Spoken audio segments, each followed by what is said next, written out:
দেশ দুনিয়ার বিশেষ গুরুত্বপূর্ণ বাছাই করা এক্সক্লুসিভ কিছু খবর পৌঁছে যাবে আপনাদের দোরগোড়ায়, পৌঁছবে আপনাদের প্রিয় চ্যানেল রোজ বাংলা। সাথে রয়েছি আমি সাদ্দাম। বিস্তারিত প্রত্যেকটি আপডেট জানাবো, জুড়ে থাকবেন একেবারে শেষ পর্যন্ত আপনাদের প্রিয় চ্যানেলের সাথে। রিকোয়েস্ট একটি থাকবে আপনাদের কাছে, বাঙালি হয়ে বাংলায় দেখবেন, লাইক করবেন, ভিডিওটিকে শেয়ার করবেন। শেয়ার করলে বেশি বেশি মানুষের কাছে এই গুরুত্বপূর্ণ ইনফরমেশনগুলো খুব সহজে পৌঁছে যাবে। নতুন এসে থাকলে সাবস্ক্রাইব করে পাশের বেল আইকনে ক্লিক করে নোটিফিকেশনটা অন করবেন, যাতে আপনারা প্রত্যেকদিন আমাদের খবরগুলো বিস্তারিত দেখতে পান সবার প্রথমে। আপনার পাশে আছি, ইউক্রেন পরিস্থিতি নিয়ে সর্বদল বৈঠক ডাকুন। প্রধানমন্ত্রী নরেন্দ্র মোদীকে এবার চিঠিতে আর্জি জানালেন মুখ্যমন্ত্রী মমতা বন্দ্যোপাধ্যায়। ইউক্রেনে চলছে যুদ্ধ, একের পর এক শহরের দখল নিচ্ছে রুশ সেনা। বেলারুশ সীমান্তে দুই পক্ষ আলোচনায় বসার সিদ্ধান্ত নিল, হামলা জারি রেখেছে পুতিন বাহিনী। অন্যদিকে এই যুদ্ধ পরিস্থিতিতে ইউক্রেনে আটকে পড়া ভারতীয়দের দেশে ফেরাতে লাগাতার কেন্দ্রের উপর এবার চাপ সৃষ্টি করছে তৃণমূল। সে দেশে এখনও 18,000 ভারতীয় নাগরিক আটকে রয়েছেন। তবে এবার ভারত সরকারের পাশে থাকার বার্তা দিয়ে প্রধানমন্ত্রী নরেন্দ্র মোদীকে চিঠি পাঠালেন মুখ্যমন্ত্রী। জানা গিয়েছে, ওই চিঠিতে ইউক্রেন নিয়ে উদ্বেগ প্রকাশ করেছেন মুখ্যমন্ত্রী। ইউক্রেনে আটকে থাকা ভারতীয় পড়ুয়াদের দেশে ফেরানোর ক্ষেত্রে প্রধানমন্ত্রীকে আরও বেশি উদ্যোগী হওয়ার আহ্বান জানিয়েছেন মমতা বন্দ্যোপাধ্যায়। রাশিয়া ইউক্রেনের এই যুদ্ধ পরিস্থিতিতে সর্বদলীয় বৈঠক ডাকার পরামর্শ দিয়েছেন মুখ্যমন্ত্রী। সেই সঙ্গে আন্তর্জাতিক ক্ষেত্রে ভারতের মর্যাদা যাতে অক্ষুণ্ণ থাকে সেই বিষয়টিও তিনি চিঠিতে তুলে ধরেছেন। তার কথায়, বিশ্ব দরবারে ভারতের মর্যাদা অটুট রাখতে সকলকে একসঙ্গে থাকতে হবে। মোদীকে লেখা চিঠিতে মমতা বন্দ্যোপাধ্যায় লিখেছেন, যুদ্ধের বিরুদ্ধে ভারতের অবস্থান স্পষ্ট, আন্তর্জাতিক শান্তি রক্ষায় আমাদের ভূমিকা বরাবরের মতোই থাকুক। তিনি আরও লিখেছেন, ইউক্রেনে আটকে থাকা ভারতীয়দের দেশে ফিরিয়ে আনার জন্য কেন্দ্রীয় সরকারের উদ্যোগের পাশেই থাকবে রাজ্য সরকার। এছাড়াও মুখ্যমন্ত্রী জানিয়েছেন, বর্তমান পরিস্থিতিতে যাবতীয় রাজনৈতিক বিরোধিতা ভুলে প্রতিটি দলকে একসঙ্গে একত্র হতে হবে। বিশ্ব দরবারে ভারতের মাথা যাতে উঁচু থাকতে পারে তা নিশ্চিত করতে হবে। নিজেকে একজন সিনিয়র মুখ্যমন্ত্রী হিসেবে উল্লেখ করে দেশের বৈদেশিক নীতির পরম্পরা রক্ষা করার জন্য আর্জি জানিয়েছেন মমতা বন্দ্যোপাধ্যায়। আজ থেকেই বাড়ছে দুধের দাম, চিন্তায় গরিব মধ্যবিত্ত। মধ্যবিত্তের চিন্তা বাড়িয়ে ফের বাড়ল আমুল দুধের দাম। দাম বাড়ছে গোটা দেশেই। লিটার পিছু দুধে 2 টাকা মূল্য বৃদ্ধির কথা ঘোষণা করেছে আমুল। ফলে মাসের শেষে খরচ বাড়ল আম আদমির। এই নয়া দাম কার্যকর হচ্ছে 1 মার্চ আজ থেকেই, অর্থাৎ আজ থেকেই বাড়বে আমুল দুধের দাম। প্রতি লিটারে 2 টাকা, আর 500 ml দুধে 1 টাকা করে বেশি দিতে হবে এবার ক্রেতাদের। দেখতে গেলে লিটারে 2 টাকা মূল্য বৃদ্ধি পাচ্ছে। 2 টাকা মূল্য বৃদ্ধি আসলে এমআরপির উপরে 4% দামের বৃদ্ধি। এই দুর্মূল্য বাজারে 2 টাকা খুব বেশি না হলেও মধ্যবিত্ত নিম্নবিত্তদের কাছে তা নিশ্চিতভাবেই বড় চিন্তার। প্রসঙ্গত, বাজারে আমুল কোম্পানির একাধিক প্রোডাক্ট রয়েছে। আমুল গোল্ড, আমুল তাজা, আমুল শক্তি, আমুল টি স্পেশাল ইত্যাদি সব ধরনের দুধের দামই বাড়ছে বলে ঘোষণা করা হয়েছে। ফলে শিশুদের খাবার থেকে বড়দের চা সব ক্ষেত্রেই বাড়ছে খরচ আজ থেকে। এবার দেখে নেওয়া যাক বিভিন্ন দুধের নতুন দাম। আমুল গোল্ড 500 ml দাম হচ্ছে বর্তমানে 30 টাকা। আমুল তাজা 500 ml বর্তমানে দাম হচ্ছে 24 টাকা। আমুল শক্তি 500 ml এর বর্তমানে দাম হচ্ছে 27 টাকা। উল্লেখ্য, প্রায় 8 মাসের মাথায় বাড়ল দুধের দাম। 2021 সালের জুলাই মাসে দাম বেড়েছিল দুধের, সেবারও প্রতি লিটারে দাম বেড়েছিল 2 টাকা। এবার হলো প্রতি লিটার দুধে আজ থেকেই দাম বাড়ছে 2 টাকা করে। আন্তর্জাতিক যাত্রীবাহী বিমান পরিষেবায় বিধিনিষেধের মেয়াদ ফের বাড়ালো কেন্দ্র। আন্তর্জাতিক বিমান পরিষেবার ওপর বিধিনিষেধের মেয়াদ অনির্দিষ্টকালের জন্য বৃদ্ধি করল কেন্দ্র। সোমবার এক নির্দেশিকা জারি করে এমনটাই জানিয়েছে directorate general of civil aviation. নির্দেশিকায় বলা হয়েছে, পরবর্তী নির্দেশিকা জারি না হওয়া পর্যন্ত আন্তর্জাতিক উড়ানে নিষেধাজ্ঞা বহাল থাকবে।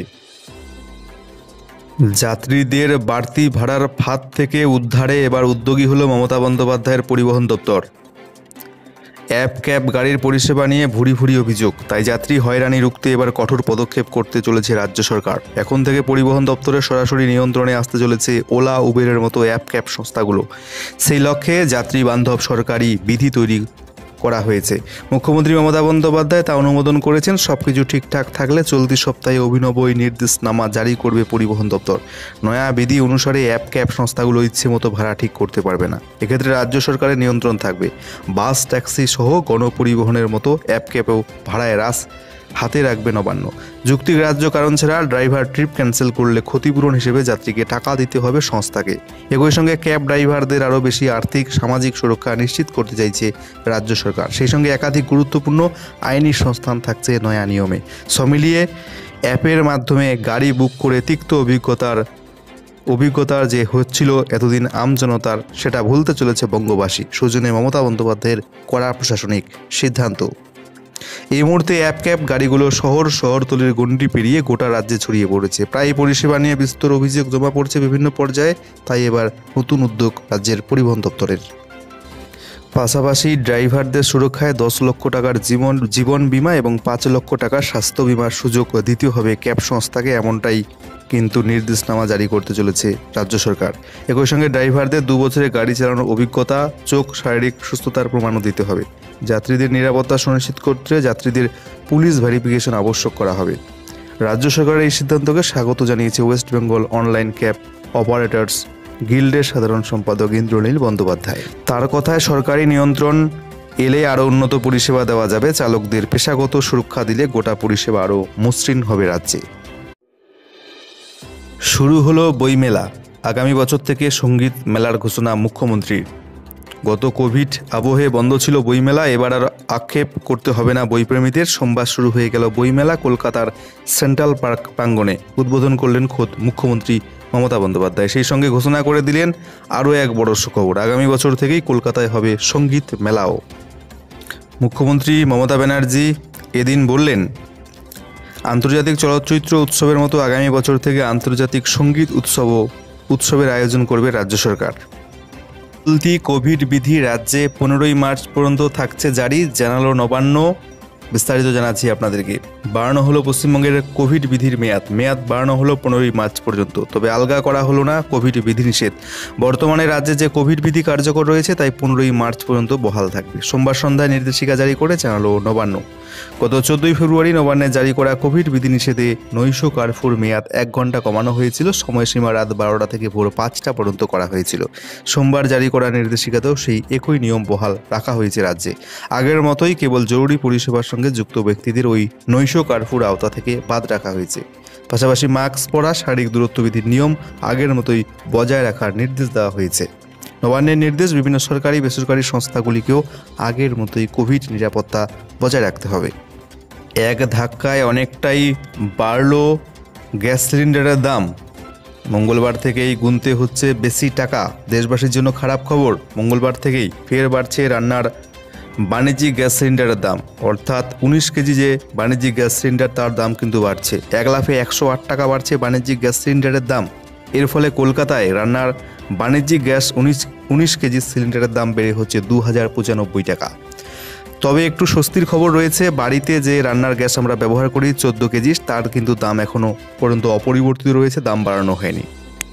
উল্লেখ্য, গত বছরের 6 অক্টোবরের পর বাড়িতে রান্নার গ্যাস সিলিন্ডারের দামে কোনো হেরফের হয়নি। যদিও এই সময় পর্বে আন্তর্জাতিক বাজারে অশোধিত তেলের দাম প্রতি ব্যারেলে 102 মার্কিন ডলার ছাড়িয়ে গিয়েছে। কিছুটা স্বস্তি দিয়ে অপরিবর্তিত থাকছে 14 কেজি ওজনের রান্নার গ্যাস সিলিন্ডারের দাম। সেটার জন্য এখনও গ্রাহকদের দিতে হবে 926 টাকা। আগেই আশঙ্কা করা হয়েছিল যে রাশিয়া ইউক্রেন যুদ্ধের প্রভাব পড়তে পারে আন্তর্জাতিক বাজারের অপরিশোধিত তেলের দামের ওপর। একই সঙ্গে বাড়তে পারে রান্নার গ্যাস সিলিন্ডারের দাম। আর সেই আশঙ্কাকে সত্যি করে এবার বাড়ছে বাণিজ্যিক গ্যাস সিলিন্ডারের দাম। মনে করা হচ্ছে রাশিয়া ইউক্রেনের যুদ্ধের ফলে অপরিশোধিত তেল, প্রাকৃতিক গ্যাসের দাম দ্রুত বৃদ্ধি পাবে।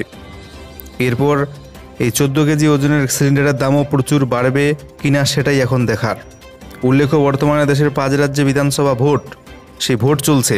আর এই ভোটের জন্যই গত কয়েক মাসে পেট্রোল, ডিজেল, ভর্তুকিযুক্ত রান্নার গ্যাসের সিলিন্ডারের দাম বাড়ানো হয়নি কেন্দ্র সরকারের তরফ থেকে। চলতি বিধানসভা নির্বাচন শেষ হচ্ছে 7ই মার্চ। আর সেই 7ই মার্চের পরেই, ভোট শেষ হওয়ার পরেই পেট্রোল, ডিজেল এবং রান্নার 14 কেজি গ্যাস সিলিন্ডারের দাম প্রচুর পরিমাণে বাড়তে পারে বলে আশঙ্কা করছে বিশেষজ্ঞ মহল। অপরদিকে ইউক্রেনে ভারতীয়দের উদ্ধারে যেতে চলেছেন কেন্দ্রীয় মন্ত্রীরা। জরুরি বৈঠকে প্রধানমন্ত্রী মোদি। ইউক্রেন রাশিয়া যুদ্ধের পরিস্থিতি আটকে পড়েছে বহু ভারতীয়। ইতিমধ্যেই কয়েকশো জনকে ফেরানো হলেও এখনও অনেক ভারতীয় নাগরিক সেখানে আটক রয়েছে। কেউ মাটির তলায় বাংকারে, কেউ গৃহবন্দী হয়ে। গতকাল ইউক্রেন পরিস্থিতি নিয়ে বৈঠকে ভারতের প্রধানমন্ত্রী নরেন্দ্র মোদী স্পষ্ট নির্দেশ দিয়েছিলেন যে ভারতীয়দের উদ্ধার করাই মূল লক্ষ্য ভারতের। তারপর বাকি কাজ, সেই লক্ষ্যে এবার নেওয়া হতে চলেছে বড় পদক্ষেপ। ভারতীয়দের উদ্ধারে ইউক্রেনের প্রতিবেশী দেশগুলোতে যেতে চলেছেন কেন্দ্রীয় মন্ত্রীরা। সরকারি সূত্রে খবর, কেন্দ্রীয় অসামরিক উড়ান মন্ত্রী জ্যোতিরাদিত্য সিন্ধিয়া, কেন্দ্রীয় মন্ত্রী হরদীপ সিং পুরী, কিরণ রিজিজু যেতে পারেন ইউক্রেনের প্রতিবেশী দেশগুলোতে। রোমানিয়া, হাঙ্গেরি, পোল্যান্ড থেকে ভারতীয়দের আনা হতে পারে, যারা ইউক্রেন পরিস্থিতির জন্য সেই সব দেশের সীমান্তে আটকে পড়েছেন।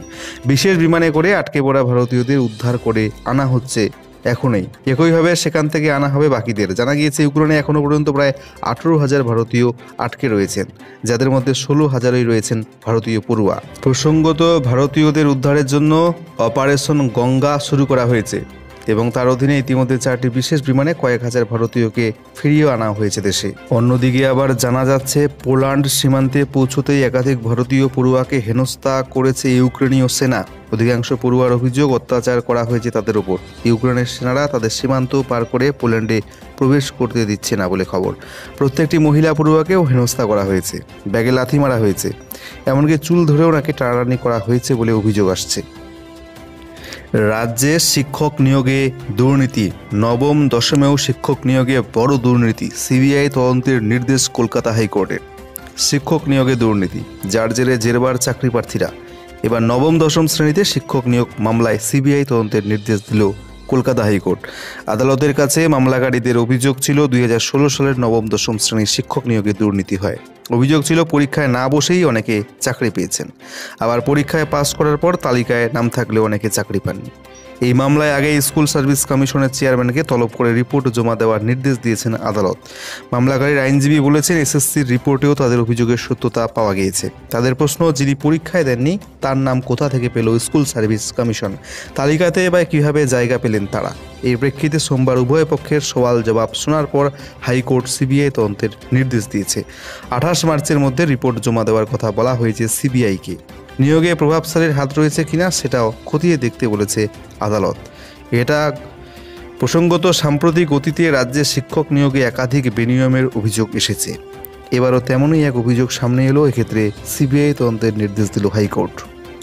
প্রসঙ্গত, রাজ্যে দীর্ঘদিন ধরেই বন্ধ রয়েছে রাজ্যের স্কুলগুলোর শিক্ষক নিয়োগ প্রক্রিয়া, এবং যা নিয়োগ হয়েছিল 2016 সালের আগে, সেই নিয়োগগুলোতেও ভুরি ভুরি দুর্নীতির অভিযোগ আসছে। এমনকি উচ্চ প্রাথমিক নিয়োগেও ভুরি ভুরি দুর্নীতির কারণে সেই নিয়োগ প্রক্রিয়াও থমকে রয়েছে। অন্যদিকে রাজ্যের হাজার হাজার পড়ুয়া যারা গ্র্যাজুয়েশন করার পর MA করেছেন এবং অনেক টাকা খরচ করে, গরিব মধ্যবিত্ত পড়ুয়ারা জমি বাড়ি বেচেও কিন্তু অনেকে বিএড করেছেন স্কুলের শিক্ষকতার আশায়, তারাও কিন্তু বর্তমানে দুর্দশার মধ্যে রয়েছেন। তাদেরও অভিযোগ, রাজ্য সরকার বর্তমানে বিভিন্ন দিকে অনেক ভালো কাজ করলেও রাজ্যের স্কুলগুলোতে শিক্ষক নিয়োগে রাজ্য সরকারের যে অনীহা সেটা কিন্তু স্পষ্ট। তাই দুশ্চিন্তায় পড়ে রয়েছেন রাজ্যের হাজার হাজার বিএড ডিগ্রিধারী ছাত্রছাত্রীরা, চাকরি প্রার্থীরা, যারা চাকরির আশায় এখনও প্রহর গুনছেন। কিন্তু যা নিয়োগ হয়েছে 2016 সালের মধ্যে, সেগুলো তো ভুরি ভুরি দুর্নীতির অভিযোগ উঠেই আসছে দিন দিন। এমনকি এই রাজ্যের স্কুলগুলোতে শিক্ষকতার চাকরি প্রার্থীদের অভিযোগ, আগে প্রত্যেক বছর এসএসসির মাধ্যমে স্কুলে হাজার হাজার শিক্ষক নিয়োগ করা হতো, কিন্তু বর্তমানে সেই নিয়োগ প্রক্রিয়া বন্ধ রয়েছে বহু বছর থেকে। কবর থেকে অবশেষে তোলা হলো আনিসের দেহ, ময়নাতদন্ত হবে SSKM-এ। ডিস্ট্রিক্ট জাজ এবং স্পেশাল ইনভেস্টিগেশন টিম বা সিট আধিকারিকদের সামনে সোমবার দুপুরে কবর থেকে তোলা হলো আমতার ছাত্রনেতা আনিস খানের দেহ। ছিলেন আইনজীবীও। ওই দিন সকালেই আনিসের বাড়িতে পৌঁছে যান সিট সদস্যরা। কথা বলেন আনিসের বাবা সালেম খানের সঙ্গে। জানা গেছে, অসুস্থতার জন্য সালেম ছেলের দেহ তোলার সময় সামনে থাকতে পারবেন না বলে জানান। এরপর ডিস্ট্রিক্ট জাজের সামনে সিট আধিকারিকরা কবর খুঁড়ে দেহ নিয়ে যান SSKM-এ দ্বিতীয়বার ময়না তদন্তের জন্য। গোটা প্রক্রিয়াটির ভিডিও রেকর্ডিং করা হয়েছে বলে প্রশাসন সূত্রে জানা যাচ্ছে। আনিসের মৃত্যুর পর থেকে উত্তপ্ত হতে থাকে আমতা এবং কলকাতা। দফায় দফায় বিক্ষোভ দেখাতে থাকে রাজনৈতিক দলগুলো। প্রাথমিক তদন্ত হাওড়া জেলা পুলিশের তরফে করা হলেও সেই মামলা তদন্তের সিট তৈরি করে রাজ্য সরকার। তদন্তে নেমে আমতা থানার এক হোমগার্ড সিভিক ভলেন্টিয়ারকে ইতিমধ্যে গ্রেপ্তার করেছে সিট। ছেলের মৃত্যু তদন্তের দায়িত্ব সিবিআইকে দেওয়ার জন্য সালেম খান দাবি জানালেও আদালত সিটের উপরই আস্থা রাখে এবং দ্বিতীয়বার ময়নাতদন্তের নির্দেশ দেয়। সেই মতো সোমবার আনিসের দেহ তোলা হলো কবর থেকে।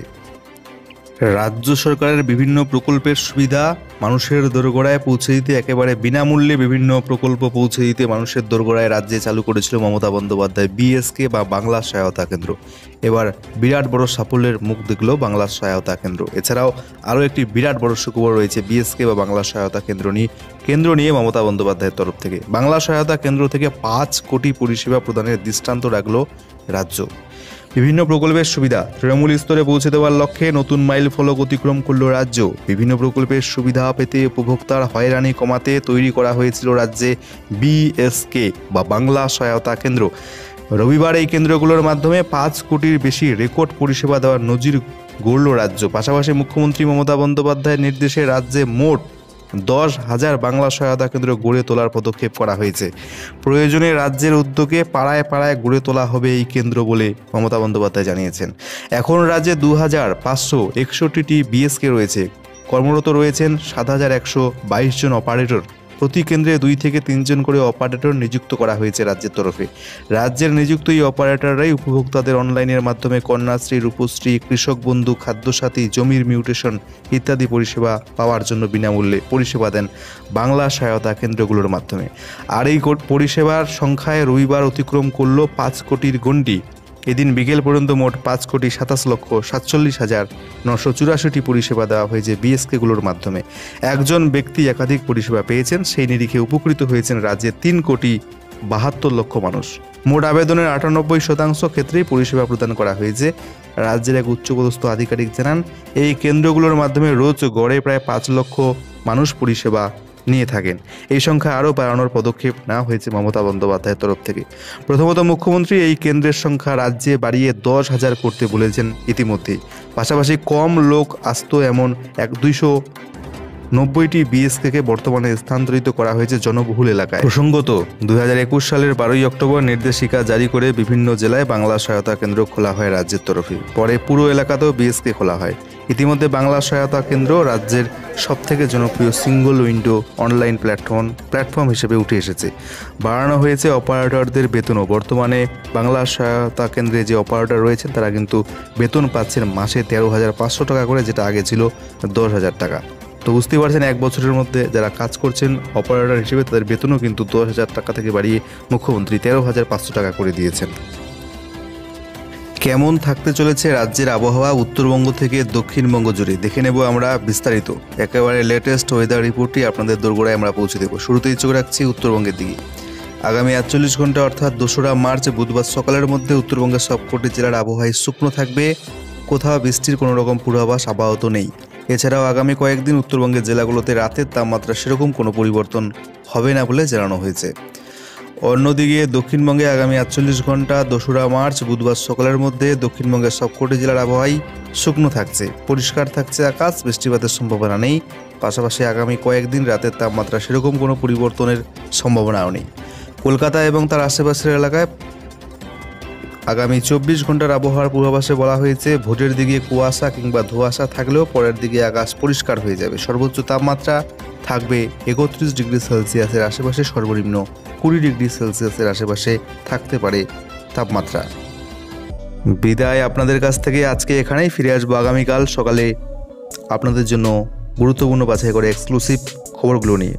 দেশ রাজ্যের বাছাই করা খবরগুলো আপনাদের কেমন লাগছে কমেন্ট বক্সে জানাতে ভুলবেন না। আপনার মতামত, সাজেশন সেটাও লিখে জানাবেন। কোথা থেকে ভিডিও দেখছেন আমাদেরকে জানাবেন অবশ্যই আপনারা। দেখা হচ্ছে আগামীকাল। সেই অবধি সুস্থ থাকবেন, ভালো থাকবেন। অসংখ্য ধন্যবাদ।